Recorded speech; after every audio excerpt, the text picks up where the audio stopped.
Hey, Sophia, how's it going? I just wanted to let you know that we got those really lovely oranges that you sent us. Thank you so much. I'm gonna be having them with Deb. I was just thinking of making some fresh squeezed juice for breakfast tomorrow. So anyways, I just wanted to thank you for always thinking of us. Oh, Christopher, what a lovely message to get from you. Thank you so much for letting me know that they got there. I hope I didn't send too many for you and Deb. I wasn't so sure how much would have been good to send. No, it's perfect, and straight from Florida, too. We really are excited to enjoy them, and it's actually perfect because we were just talking about trying to eat less desserts, so this will be a good replacement. Well, I'm happy to have sent them to you, and I hope that you enjoy them. By the way, how is Deb doing? I sent her a message that I had shipped the oranges, but I never got a reply, and I was just a bit worried. Oh, Deb is just fine, but she's been taking naps during the day, so that's probably what it was. I'm sure that she forgot to respond to you, that's all. She just has really bad memory, if you ask me. We are getting old, though, so I'm sorry if that worried you at all. It's not a problem at all. I'm just glad to hear that everyone is doing okay. Sorry to be nosy. Honestly, sometimes I think my wife could learn a thing or two from you, you know? Lately, she's been making up a bunch of excuses about being too sick to do anything around the house. It's actually kind of starting to bug me. Well, it might not be an excuse, you know? I mean, given how hot it's been lately. I can't judge anyone for not wanting to move. Yeah, you're right about that. But I don't think that's all that's going on here. I mean, she has been really against doing anything in the house at all. Well, just take care of each other and make sure you're not pushing yourselves too hard, okay? I wouldn't want to hear that one of you landed in the hospital for heat stroke or something like that. Oh, of course, I'll ask my wife what's been up with her and check that she's really as sick as she says. Oh, right, I actually wanted to ask you a quick question. There's gonna be about a week period in the summer when Deb and I are gonna be away on vacation. Oh, really? So you two are planning on traveling somewhere? Yeah, she says she wants to go to her hometown because there's gonna be a huge family reunion, so that's where we're gonna go. Oh, I see. Well, that sounds like a good chance to catch up with a bunch of people you might have not seen for a long time. Anyways, thank you again so much for the kind messages, and I really am glad that you and Deb enjoyed the gift. But you would be traveling with Deb then, right? Yeah, that's what I was thinking of. It's been a while since her and I have gotten to take a trip together, so this'll be a good chance for that. Not to mention the fact that it really has been a long time since Deb and all her relatives have gotten together. Yeah, I remember Deb mentioning to me once that the last time they did something like this was over a decade ago. But I guess it must be tough to coordinate with so many people. So are you going to try and make any stops along the way for the two of you? Well, there are some nice lodges and hot springs around where her hometown is. I was thinking it could be fun to try and make it out of one of those and relax her old bones. Well, as long as you two have some time to relax by yourselves, that's what's most important. Anyways, I guess I'll tell Dave that you two are going to be away for a while in the summer. Oh, yes, okay, please pass it along to him. Thank you. Alright then, I think that's it for me. It's been lovely catching up with you, and make sure you're staying cool out there. And come over sometime soon, okay? It's been too long since I've seen my grandson. Well, he really misses both of you too. But anyways, I also have some errands that I need to go and do. All of this talk of family reunions made me realize that it's been a while since I've sent anything to my own family. Maybe I should reach out to them soon and ask how they're doing. Hi there, Christopher. I was just wondering if you wouldn't mind asking Deb to check her phone for me? Oh, hey there, Sophia. Is something the matter? Maybe I can help you out? Well, I know that Deb is going to be visiting her family's grave in her hometown, and I was messaging her about sending flowers from us. But anyways, she hasn't responded to me, and I would really like to talk about this if possible. Oh, you don't need to do that. You can just send anything you want here, and we'll be sure to take it over, okay? Are you sure about that? I was just thinking of what kind of bouquet would look nicest, but... I think that you have a great taste. You just pick something out and send it over, so don't worry about what it is. I promise that we're not that picky. I see. But did something happen to Deb? I'm just worried because she hasn't been responding to me at all. Did you ask her about how she was feeling? Is she really actually sick or something? No, she's just fine. Not sick at all, really. Well, that's good to hear at least. Because I know her dad 3 months ago, and I was just wondering about how she was handling that. And the only reason I mention that is because I feel like it was around 3 months ago that she stopped getting back to me. I just wonder if she hasn't been feeling a bit depressed since then. Obviously anyone would take their own father dying quite hard. Yeah, she is still quite sad about it. I think that you're right about that at least, but it's already been 3 months. I really am getting a bit sick and tired of her acting like this. I think that she's dragging this out just a bit too much. You really feel that, Christopher? I don't know. I thought you would want to be a little more patient with her. I have been patient with her, but the fact is her dad was on his way out of here for a long time, and I just thought that she would have already been more ready for when he did die. You remember meeting him in the hospital, right? He had been in there for a long time before that, and we all knew it was gonna happen. Right. Well, I just wonder if maybe there was a big difference for Deb between telling yourself to be ready for it and then actually dealing with it. I understand this, but her dad was already in his 90s. Had a good long life, and just didn't think that she would be mourning for this long. I see. Well, I understand where you both are coming from. But anyways, I really am just trying to get a hold of her. Maybe it would just be better if I went over in person? Oh, sorry about that. I think we're gonna be leaving for our trip soon, so I don't know how well that would work.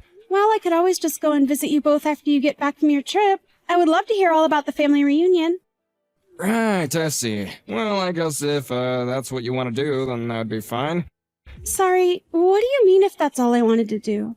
What else would I be doing but visiting you two? Sorry, nothing. I just have a lot on my mind right now. And I think that Deb is also busy keeping herself entertained. Sorry, what do you mean by that? I thought you said she was too sad to do anything around the house. Well, she certainly isn't doing anything around the house, but ever since her dad died, she's been going out a lot more. Even now, she's not even at home right now because she's out doing something. But just don't tell her that I told you any of this, or I'll never hear the end of it from her. I see. Well, thank you for telling me that anyways. I really do appreciate it, and I am glad that she's well enough to go out and do things. But if you could just tell her to please get back to my messages when she has a chance, I would really, really appreciate it. I mean, she isn't even picking up when Dave calls her. I see. Well, that's also good to know. I'll let her know that you were just a bit worried and want to talk to her is all. Please do that. Thanks so much for talking to me about this, Christopher. Sophia, are you there? Do you have a moment to talk? I have a small favor to ask of you, if you don't mind. Oh, Deb! It's been so long since I've heard from you. How have you been? What is this favor you want to ask about? Well, I just wanted to let you know that I'm on the bus on the way to your house right now. I'm so sorry to ask about this so suddenly, but I'm wondering if I can't ask to live with you and Dave for a while. Wait, what? You're coming here to stay with us? Well, do you mind if I ask what happened? Is everything okay at home? Well, I was kicked out of the house by Christopher, if you can believe it. You're kidding me! Why would he do that to you? Why would he kick you out of the house? Did you two get into some kind of fight or something like that? Well, I think it was a bit more than a fight, if I'm being honest. But my husband was keeping me locked up in the shed for a long, long time. He was upset at me for not sharing part of the inheritance I received when my dad died. He told me he wasn't going to let me out until I gave him some money. But I also knew that you were going to be coming over today, and I was just so embarrassed. I finally gave in and told Christopher the information he would need to get into my bank account. Then he finally let me out of the shed, but I was just so scared that he would try something again, so instead of waiting for you to arrive, I ran away. Deb, is all this really true? I mean, you mean to tell me that that's why I couldn't get in touch with you this whole time? Yes, that's why. I saw that you had been trying to get in contact with me about so many different things. I'm so sorry to have caused you any worry about this. Deb, please, you don't have anything to apologize for at all. I mean, I'm just glad to hear that you're alive. I mean, I'm still just trying to wrap my head around this whole thing. I can't believe that Christopher would do that to you. I'm really sorry. I should have tried to come over and visit you all sooner. No, this is not your fault at all either. I mean, Christopher was doing everything he could to tell you that he didn't need you to come and visit us. That is true. He kept making up excuses whenever I suggested that I come over. But still, it's only you two living in that house. I should have insisted on going over just to give you both some company. Actually, there's another reason why he didn't want you to come over. You see, Christopher has been living with his mistress this whole time. That's why he didn't bother chasing me after I handed over my bank account information. He already found someone else and was probably glad that I left on my own. But I really had no idea at all that he would have ever gone so far as to do something like this. Deb, do you mind if I ask where you are right now? If you want to get off at a stop somewhere, I would be more than happy to go and pick you up. Oh, Sophia, thank you so much. That really is so thoughtful of you. I'm just so shaken up. I don't think I've stopped shaking since I finally sat down on the bus. Feels like it's been so long since I had a decent meal. I can get off downtown and meet you by the university if that would work. Yes, of course. I'll grab my things and head out of the house right now. Just meet me by the cafe near the gas station around there. You know the one. That sounds good to me. But given that the university is at the end of the bus line, I won't be there for quite some time. I'll message you again when I get close. Thank you so much again for doing this for me. Oh, yeah, I suppose that's true. You are coming all the way from your house. Okay then, I'll just be ready to leave whenever you message me. Thank you so much. I'm sorry that you'll have to pick me up in this state. I feel haggard and smelly, and I would just love to take a hot bath. I'm so sorry that you've been through so much, but I'm glad that you were healthy enough to get yourself out of there. I'll see you soon. Just please take care of yourself until then and stay safe, okay? I'll talk to Dave about this and we'll make sure to protect you. Don't you worry about that. Hey, Christopher. I was wondering if I could talk to you a little bit about Deb. You want to talk to me about Deb? Don't tell me that she ended up going over there to you guys. That's right. She got here last night and is with Dave and I right now. I see. That woman really is gonna be the death of me one day, I swear. I really am sorry that you're having to put up with her nonsense right now. But if you really want to know, she ran away because I caught her cheating on me, and she said that she couldn't stand the guilt. But I had no idea that she would just turn around and run to you. Anyways, her and I are getting a divorce, so feel free to kick her out if you want. Hold on a second. Are you trying to tell me that Deb was the one cheating on you? Because she says that you were the one cheating on her. When are you going to stop lying to me and start telling me the truth? Sophia, I'm sorry that you've gotten dragged into this, but you should know that you can't trust a word that Deb says to you. She's a horrible liar, and she isn't afraid to say anything as long as she gets her way. I really don't think that you know what you're talking about at all. I mean, do you not feel bad at all about what you've done to your own wife? I'm telling you that she was the one who was cheating on me. Please, Sophia, you are letting yourself be tricked by Deb. I mean, did she even give you any proof that I was cheating on her? If you're gonna demand apologies from people, then the least you could do is at least show proof that they actually did something wrong. And here I thought that you would just be an adult about this and own up to what you've done. But fine. If you're really going to act this way, then that's up to you. What are you talking about? You still haven't shown me any proof at all. You can't just accuse me of cheating like this. Say whatever you want. It isn't going to stop your house from being demolished. What on earth are you talking about? Why would my house be demolished? Well, because Dave is heading over to your house with his contractor friend right now. But, wait, why would he demolish the house? Well, I live here. The house is mine. You can't do this. You might live there, but do you know that it's Deb who actually owns the house, don't you? It has always been her house and you both living in it. But, I mean, you're not really gonna demolish the house, are you? This has gotta be some kind of trick. I mean, who even is this contractor friend? I already told you, he's an old friend of Dave's, and Dave called in a favor with him to demolish the house. And according to Deb, you and your lover should be away on a vacation right now. So then there's no one at home, right? Enjoy the rest of your vacation. And you're really just gonna do this without any proof whatsoever? It's no proof. I actually went back to the house with Deb and she showed me the clothes in there that certainly didn't belong to her. Not only that, but you had photos of you and this other woman on the wall, and in your bedroom. It was like you were trying to completely replace your wife. No, it's not like that at all. You don't understand. And just what don't I understand? Telling me that? I mean, you're not saying anything to support your own case, you know.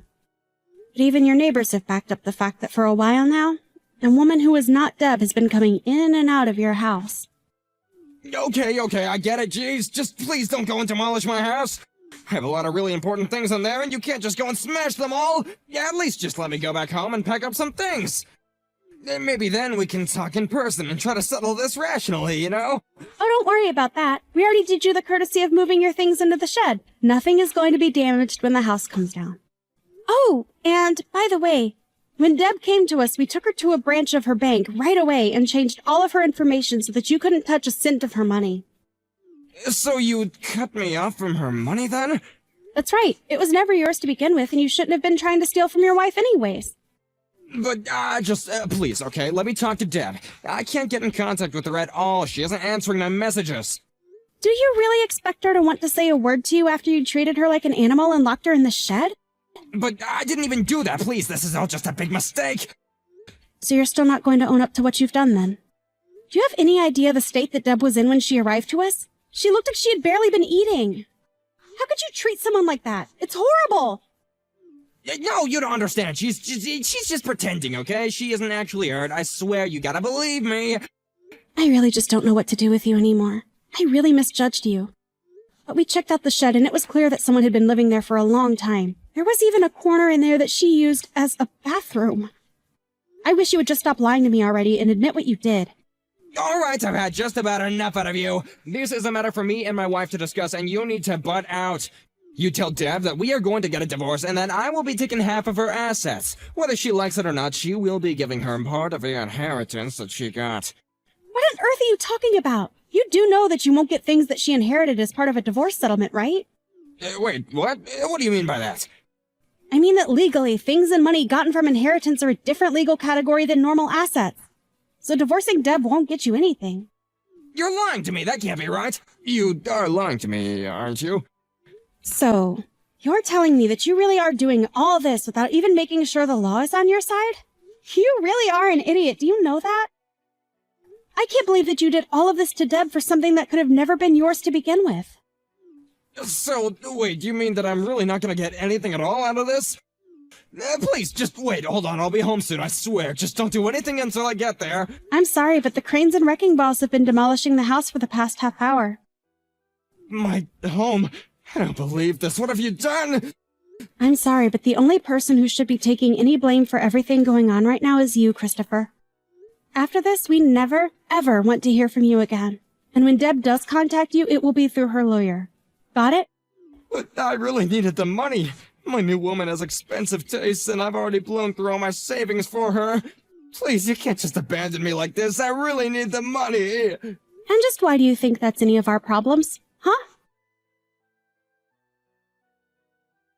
The next day, Christopher and his mistress got back from their vacation to find their half-demolished house. Needless to say, they were left speechless. The demolition process slowed after that. And for the next 2 weeks, Christopher could watch as the house was torn apart, board by board. He took his things and tried to rent a hotel room, but was quickly running out of money. Knowing this, his mistress realized that he had nothing more to offer and left him. It wasn't long after that when Deb's lawyer reached out about the divorce. But that wasn't all. He was also being charged for kidnapping and illegally holding his own wife. Deb agreed to drop the charges if Christopher immediately signed a restraining order that would keep him away from her. Now, Deb lives with Dave and I. She's been through so much already that we do our best to make sure she doesn't work, but Deb insists on helping out when she can as part of her own recovery process.